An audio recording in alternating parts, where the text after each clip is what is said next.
My name's Dr. Anna Whitelock and I am Senior Lecturer in Early Modern History at Royal Holloway.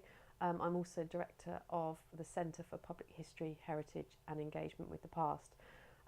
My research focuses on 16th and 17th century political history, particularly in Britain, but also in Europe.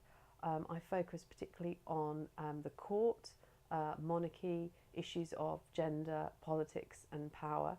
I've just finished my second book, which is called Elizabeth's Bedfellows, An Intimate History of the Queen's Court, and that investigates the body of Queen Elizabeth I and her bedchamber and the politics of intimacy at court, her relationships with the women that looked after her, and the various plots against her body, slander, sexual rumours that circulated around Europe about the goings on in the Queen's bedchamber, and various plots to try and assassinate the Queen herself. I run a course in Tudor Queenship, which I obviously can feed a lot of this new research into. My first book was a book called Mary Tudor, England's First Queen, which was a reappraisal of the life and reign of Mary Tudor, as the name of the book suggests. And again, this is fed directly into the course Tudor Queenship, which looks at the two Tudor queens regnant and reappraises really their whole reputations, looks at them in the context of their time, tries to evaluate them as political leaders, and move beyond the layers of prejudice that are sort of built up subsequently.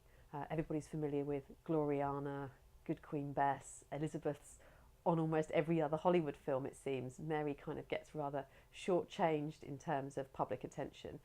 So we try and put the two queens alongside each other and evaluate them both on a sort of level playing field.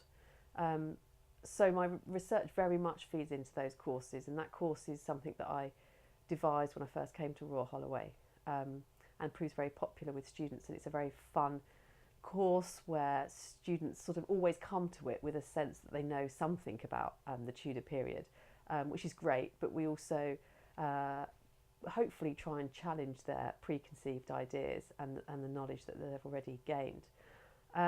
I also teach on a general Tudor monarchy survey course, which again very much is informed by my research. I mean, the Tudors are always a very popular historical topic for students, so these courses are very popular. And I also try and think really afresh about some of the ideas about power and monarchy. Obviously the monarchy is always in the news and it will continue to be so, and questions about the future of the monarchy, how power is represented, or the sort of passing of power over time away from the monarch, images of the Queen, scandal, issues of favourites, reputations and so on. And these are the kind of questions that also feed into a course that I run at third year level on representations of monarchy.